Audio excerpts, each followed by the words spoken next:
It is hard to believe, but at one point in my life, I was having existential dilemmas, and I sought truth.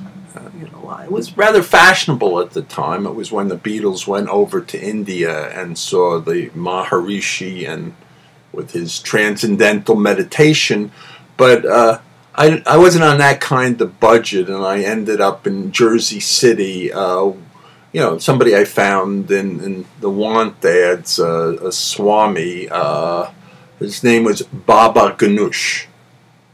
Not to be confused with that crook Baba Ganoush. Baba Ganoush had all the accoutrements of a Swami. He was round. He had those eyes that sort of were, sort of beatific and peaceful, though at times he could look shifty. He had some followers, and he was strictly hands-on, and he was lucky at the time that there wasn't any sort of sexual harassment suits, but he was just that way. And before he was a Swami, he had done some. He was taught yoga. And I guess the word on him was, while he couldn't touch his toes, he could certainly put his foot in his mouth. I saw him in action one time. We were online, and there was a woman that had sort of a smock on, and she had the bulge in the sort of around the belly. And Baba was trying to be friendly and asked her, "So when are you due?" And she said, "I'm not pregnant." Sort of aborted the conversation, you might say. It was unfortunate, but Baba, who had really seriously abused himself, was diagnosed with a terminal illness. He had asthma, emphysema. I mean, there were a lot of things wrong with him.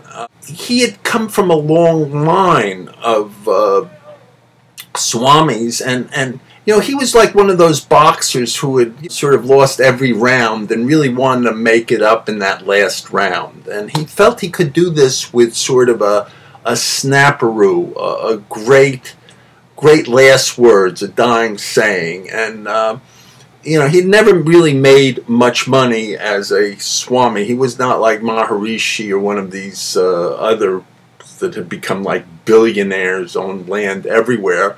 And I had to admit, I used some of my frequent flyer miles.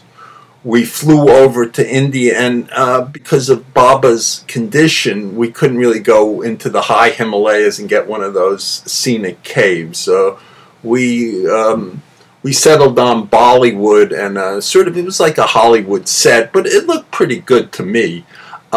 Baba had never told me what he was going to say. It was supposed to be a surprise, and he was perched in the right position. I was before him, sort of.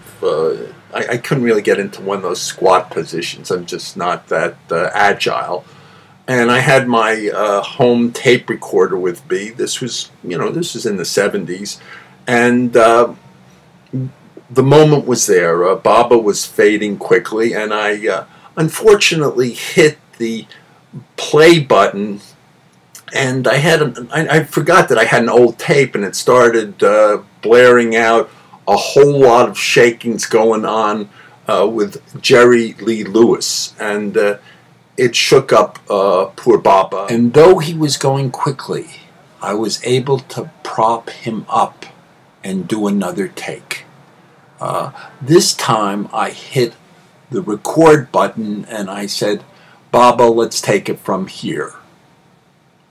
What is the meaning of life?" And Baba raised his hand and said, "Just remember one thing." His hand went down, and he was gone.